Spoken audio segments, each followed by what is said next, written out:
Sagittarius, welcome to your general tarot reading and channeled messages. So this will be for the week of the 3rd to the 9th of May 2021. I'm High Priestess Demari, and I'm here to firstly bring you those channeled messages, and then we'll jump into the tarot for you this week. When we look at the collective theme of the week, there's a real emphasis on love. Love across the board. Self-love, love for others, love for what we do in our life, love for every aspect of our life, for the divine, and so forth. So what we're being asked to really focus on this week is how can we inject more love into all aspects of our lives, in ourselves, and also towards others. How can we demonstrate acts of love? So this is what we'll be focusing on for you this week. When it comes to the angel numbers for you this week, the numbers are 777, 888, and 2222. So do check that out in terms of the numerology. These numbers really speak of divine union, partnership, restoring equilibrium between self, duality, harmony, also spiritual ascension, growth, evolution, personal growth, willpower, and also fate, as well as destiny, changes of direction, karma, fortune, all of these sorts of things. So these aspects are going to be very prominent for you this week, I feel, for those of you who will resonate with these messages. And also it's important to bear in mind that it is a prediction, so some of these energies are not necessarily going to present themselves until the days to come. So when it comes to the archangels this week, you have a message from both Uriel and Gabriel. So lucky you. If you're not sure what they represent, Archangel Gabriel represents, well, first of all, he's a messenger. So he delivers divine messages with regards to epiphanies and fated fortunes, whereas Uriel is serves as the gatekeeper between realms. So he's very much in tune with divine wrath, retribution, and repentance. So two very, very different energies. But the message here from both archangels is release in order to attract. Your feelings of unworthiness is creating unnecessary blockages within your energy, your energetic field, but also in your reality. So it's important that you release whatever the situation is, whatever took place for you recently. Because what is destined for you will return to you in divine timing. So that's a very important message. So for whoever needed to hear that, I hope that does bring you some comfort. When it comes to the guided meditations for chakra balancing and clearing, I recommend taking a special look at the sacral, the solar plexus, and the throat. So you can find a lot of guided meditations on YouTube, so do check them out. When it comes to the auric colors for you that you want to be working with this week, I recommend using the colors orange, indigo, and gold. So now let's go into your oracle messages for the week.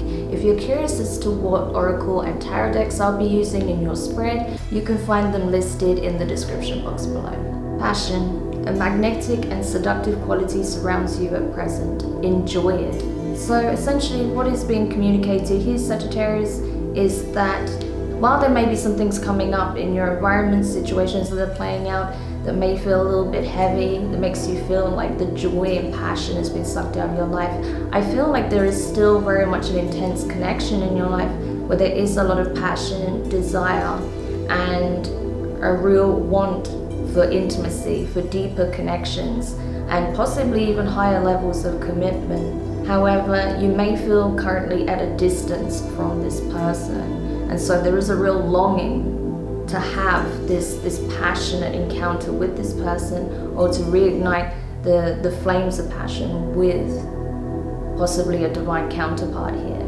The next card you have is the Age of Light. You have been training for this for lifetimes. So what you need to know as well is that whatever circumstance you find yourself in, especially when it comes to matters of the heart, this is something that is a part of your soul's evolution. This is a significant part of your life journey. This is something you had to experience in order to evolve in understanding, wisdom, to help bring more love into the equation so that you can experience love on different levels, to help restore love in the collective consciousness overall, especially when it comes to unconditional love. So in order to be able to channel that energy back into the earth and the collective, you have to be able to experience it for yourself. And as such, I feel like by having these challenging moments in a connection, it's helped you to understand just how pure the love is at the center of it all. Okay, so those were your channeled messages for this week. Let's go over to the tarot. Hi Sagittarius, welcome to your tarot reading. So I'm going to shuffle one more time on camera, maybe 2 more times on camera because that was terrible. And then we'll go into the tarot section of your reading. Interesting. Okay, I'm already sensing that some foundation, either a foundation was broken or there was a foundation you were aiming to build that didn't quite get off the ground. So I feel like that's been your focus this week, that there was a foundation that you either feel you've lost or you weren't able to get off the ground. And that's been very much playing on your mind and your energy, and really taking from your energy right now. But let's go and see what messages we can find out for you with regards to this. Okay, we have 5 cards, but I'll take it. We have here the 4 of Cups in reverse, water energy, Cancer, Pisces, Scorpio. The 3 of Wands in reverse, fire energy, Aries, Leo, Sag, your energy. We also have the 9 of Cups in reverse, the Queen of Cups in reverse, Cancerian energy, and the Hanged Man, Pisces. Okay, so you could be dealing with someone who has a lot of water in their chart, possibly a Pisces or a Cancerian.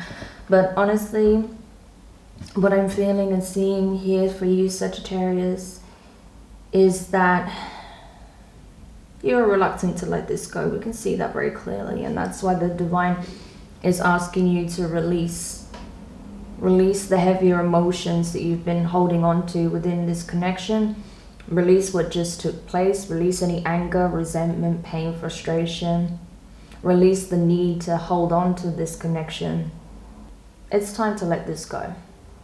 You've been holding on too tightly for too long. And it's getting to the point now where it's bringing you a lot of unhappiness. Because as it stands, certain things need to be alchemized within the connection. There's certain emotions that you really need to sit with and address. Because right now I can see you're emotionally overwhelmed. And I also feel like this is also reflected in the person that you're dealing with, their energy as well. Both of you are very emotionally affected by the events that just transpired. So there's definitely a need for healing. There's a need for focusing on the self. First of all, bringing more self-love into the equation. And then, depending on how things play out, there may be a chance to revisit this connection. However, as it stands, you need to let go fully. Because otherwise, you just keep yourself stagnant. You keep yourself stuck in the same situation, looking at things from the same perspective, having the same grudge, the same energy.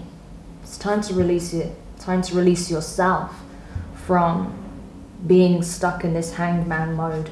Because all it does is, if you harbor those emotions and allow the resentment or anger to build in the background while still not surrendering the connection, all it's going to do is keep you exactly where you've always been, or keep you where you currently are.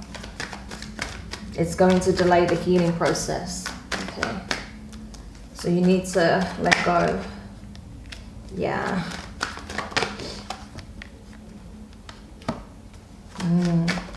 Okay.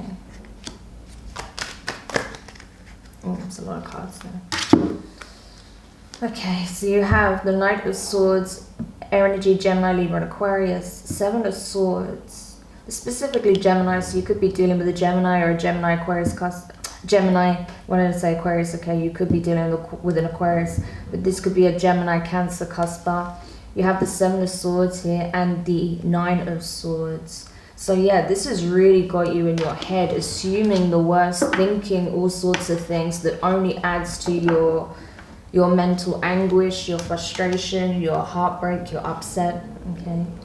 You're literally playing out all sorts of scenarios in your head. You're assuming the worst about this connection and this person. That maybe you're coming to false conclusions about what just took place and why. So there's definitely a need for healing, so you can gain that clarity and that perspective of what really transpired, why things really went awry.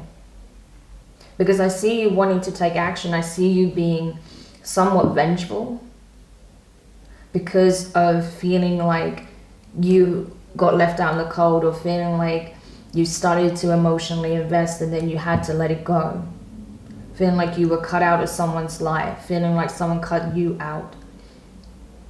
That there was deception here, that this person who just wanted to play mind games, just wanted to build you up and bring you down. But again, that's not necessarily reflective of the reality. You're assuming the worst and creating worst case scenarios in your head.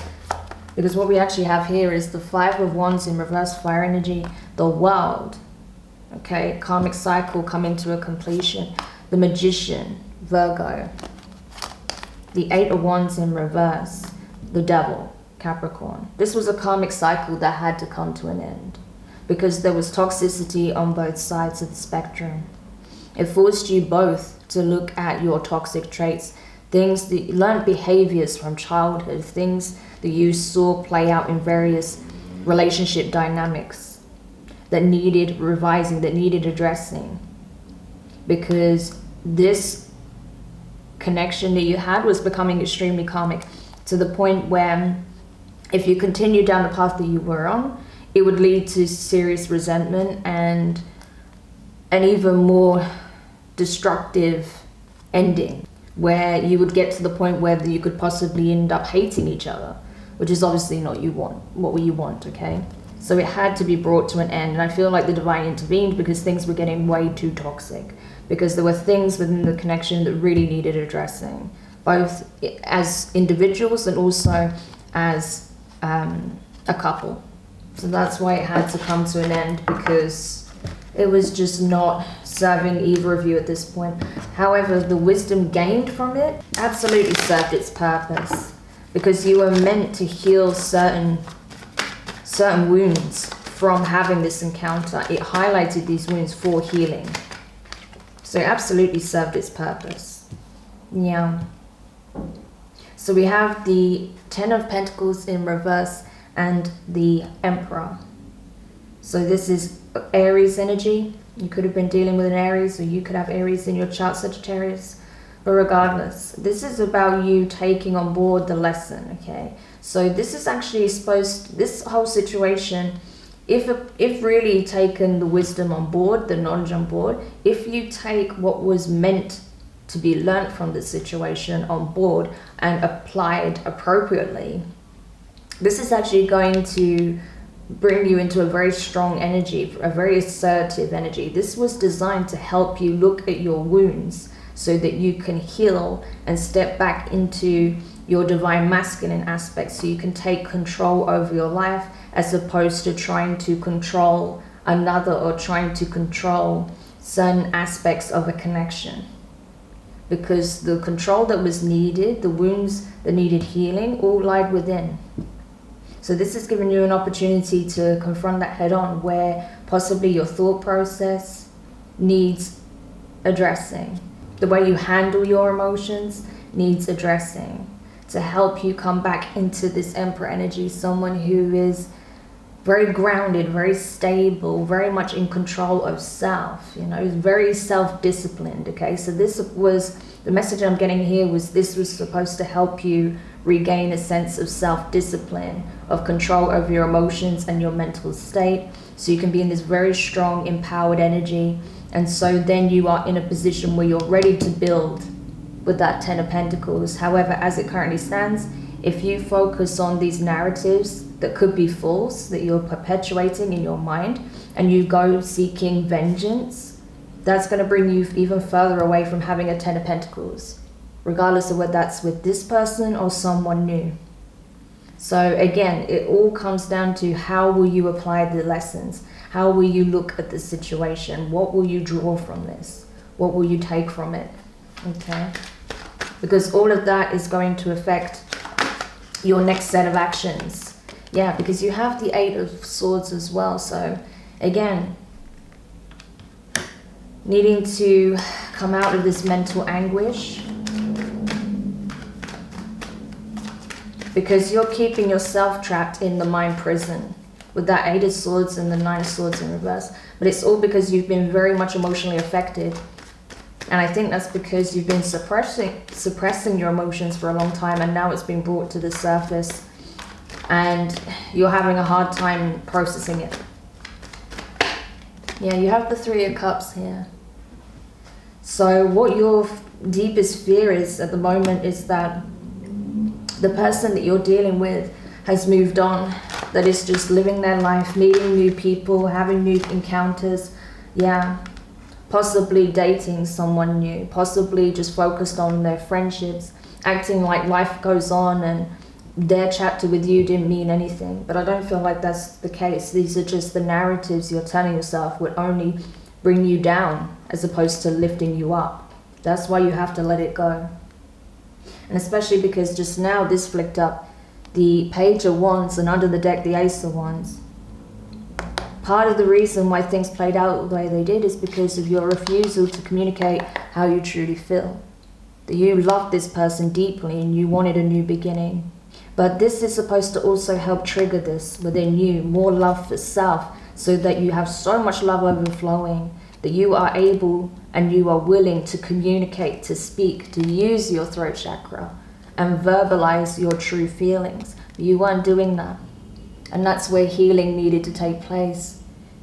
If your words and your actions don't mirror one another, that creates a disconnect, which then comes across as illusionary or deceptive. So that was part of the healing process that you're now going through. You needed to learn that lesson amongst some other things here. And it's going to be slightly different for each person, but these are the key energies I'm seeing here. And your person will have their own set of challenges, there we go, that they had to address and heal now within themselves. So you're both going through this process, but in different ways, possibly depending on what needed addressing and healing here for you two. But you see what we pulled? You have the Empress to the Emperor. This is a counterpart. This is a divine counterpart. It doesn't get any higher than this. This is someone that you were meant to have a significant relationship with. This person is helping you ascend and vice versa. Even though it may have been challenging, it may have been painful, this is a divine counterpart, a twin flame. This is your match. So that's why it's important that you don't focus so much on the attachment. That's where you need to let go. Focus on the love that you have for this person, because at the end of the day, you still love each other. With the the Empress, the Emperor, and the Lovers in reverse, you know this is your counterpart. You know this is the person that you are meant to have significant life lessons with. Doesn't mean you necessarily have to be in a relationship the whole time, but this is the person that was going to trigger your healing and ascension, and vice versa, especially with that Lovers in reverse. But you also have the Ten of Swords and the Chariot in reverse, more Cancer energy showing up. There's a lot of pain here, so this cycle needed to end because there's no forward movement. You cannot have the Ten of Pentacles or Ten of Cups with this person while things became so difficult, so toxic, so challenging, and certain lessons were not being learned. But I feel like they are now, because the 10 represents the completion. So after going through every possible scenario with this person in terms of challenges, difficulties, every time you try to get it off the ground, it just falls apart.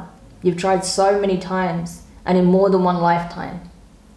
But now this heavy cycle with this person's come to an end. I feel like a contract has been fulfilled here. But there's something you're going to find out within the next few months. Yeah, you're still keeping a close eye on this person, I feel. Whether or not you're communicating, you're still obsessively looking at them, seeing what they're doing, checking in on their energy, because you're afraid that they're distracted. Yeah, you see, 2 of Wands. You're checking to see, have they moved on? Have they moved on without me? Let's get final card. You cannot make this up. Empress, Taurus, Libra energy, Aries energy right there. Gemini and Taurus here. So there could be a Taurus that you're dealing with, or an Aries, Taurus, Cuspa. We've got Gemini strongly, and we also have Cancer strongly. But whoever this person is, you know that this is the one. This is the counterpart for you. This is why both of you, I feel, are having a hard time letting this go, because you both are aware, yeah, that you have a divine union with this person. Even if in the 3D you're at odds, you're not seeing eye to eye, you're not communicating on the astral, yeah, this is your divine counterpart. This is a divine union. This is the divine feminine and masculine archetype. So I feel like this is why you're having to go through this process, so that the 2 of you can do the necessary healing between the divine feminine and masculine within each of you, so that you can come in alignment and become this unified energy, come together as one in the most ascendant frequency there is. So this is powerful, Sagittarius. Whoever you're dealing with, you'll know who this person is if this is your reading. You know this is why it's so painful, it's so difficult, because when we have a journey such as this that's meant to lead to enlightenment, it's always filled with karma. It's always filled with a lot of challenges. You have to experience a lot of things within the connection to get to this highly unified, ascendant, enlightened, spiritually activated partnership. So it's significant. But I hope this reading helps. Do let me know your thoughts in the comments. Don't forget to like, share, comment, and subscribe. And I look forward to doing another reading for you next week. Take care. Bye for now.